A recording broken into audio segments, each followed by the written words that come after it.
Muito legal. Então, avaliamos o pulmão. Muito legal. Acabou por aqui? Não. Nós temos diagnóstico? Não. Então, vamos adiante. Janela de veia cava inferior. Preditor de volemia, de fluido tolerância, responsividade e um divisor de águas entre o choque obstrutivo e o choque distributivo, desde que levado em consideração as doenças crônicas da paciente ou agudização de doenças crônicas que possam interferir no quê? No diâmetro e na variabilidade. O diâmetro, para mostrar para vocês imaginem aqui a veia cava, certo? Ela tem um diâmetro anteroposterior, nós vemos no corte transversal, ok? E no corte longitudinal, ela tem um diâmetro anteroposterior. Esse diâmetro e essa variação desse diâmetro com a ventilação espontânea são preditores de tipos de choque. Isso é muito importante. Essa é a importância da veia cava inferior. Então, é um paciente de 56 anos com uma insuficiência renal aguda CADIGO 3, com hipercalemia refratária, medidas, interrogado síndrome hepatorrenal e cardiorrenal. Uma paciente com uma insuficiência cardíaca com fração de ejeção reduzida, diabética, com uma hepatopatia fibrosante crônica, interrogado NASH, admitida por dispneia, esforço ventilatório, edema de membros inferiores, uma cite importante e oligoanúria, aumento das escórias renais e manejada em nível de enfermaria com diuréticos, piorando clinicamente, laboratoriamente, ao longo de 3 dias. Admitida em sala por piora do potássio, hipercalemia, ausência de respostas às medidas hipokalemiantes e também para a realização de paracentese diagnóstica e de alívio. Então, a paciente com uma cite importante, uma dispneia importante, retirada 2 litros e apresentando uma melhora clínica. Medidas de hipokalemiantes foram mantidas e essa paciente aguardava a diálise de urgência e leito de terapia intensiva. Esse é o SBAR da nossa paciente. E o que a gente vai procurar, então, finalmente, no POCUS da veia cava inferior?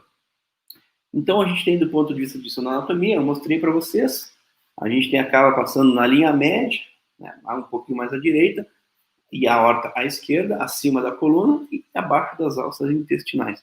Então, basicamente, é um vaso que traz todo o retorno venoso do coração, do corpo, e a cava intrahepática, ela desemboca, passando no interior do fígado, recebendo os vasos intrahepáticos, no átrio direito.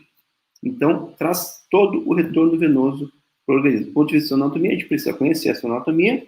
A técnica, nós podemos varrer a veia cava inferior, tanto no seu sentido transversal, quando ela passa aqui no organismo, transversal ou longitudinal, precisamos varrer, podemos varrer nos 2 sentidos, e interpretar nos 2 sentidos, principalmente diferenciando a veia cava inferior, um pouco mais à direita, da aorta, um pouco mais à esquerda. Para isso, a gente precisa conhecer o segundo pilar, que é princípio físico.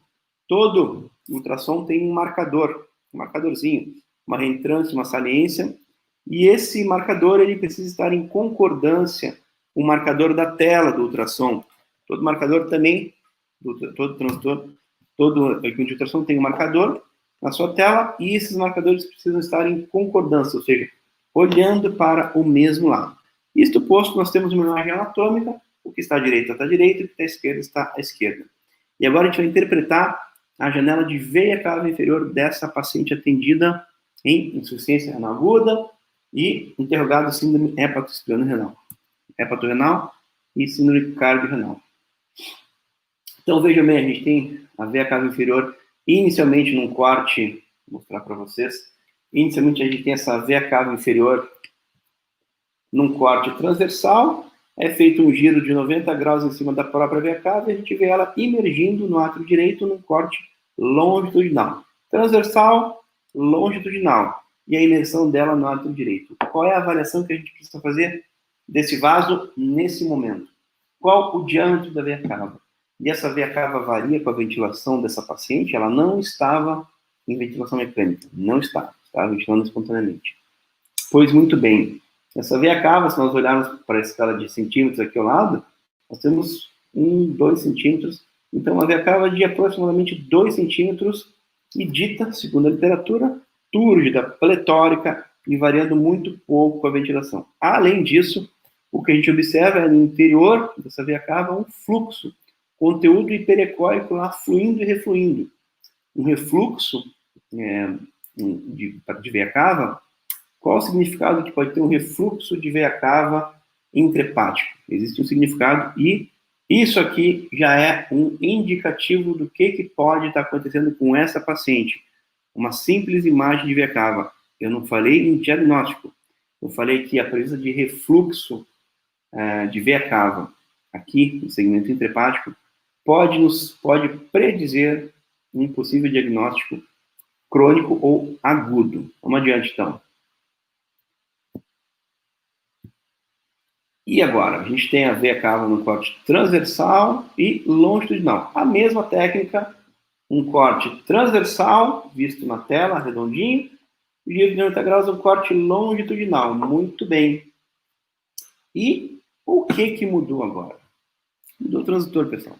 Nada além disso. Eu estava usando um transitor convexo e agora eu estou usando um transitor setorial. Os dois têm marcador, a gente precisa respeitar e conhecer esses marcadores, mas eu faço a mesma avaliação. Eu avalio o diâmetro e a variação com a ventilação espontânea dessa paciente. Uma veia cava túrgida, pletórica e pouco variável com a ventilação espontânea. Veja bem, uma paciente que já tinha uma hepatopatia crônica, então muito cuidado ao interpretar essa imagem. Então, nessa paciente, o que nós temos? Uma veia cava pletórica, aqui já foi excluído, e pouco variável, ou não variável. Uma veia cava fina e colabável é vista principalmente em doenças distributivas, doenças de choque séptico, hemorrágico, perda líquida, desidratação.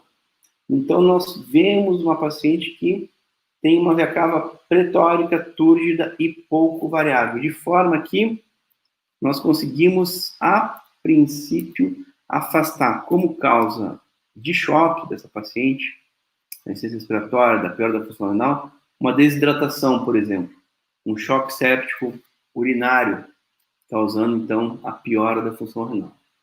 Lembrando que nós precisamos entender todo esse contexto, e não isoladamente. Mas, num primeiro momento, nós afastamos a hipótese de, por exemplo, uma sepse, uma perda hemorrágica hídrica, levando a essa piora da função renal e todo esse quadro apresentado pela paciente. Vamos adiante no Limas Protocol.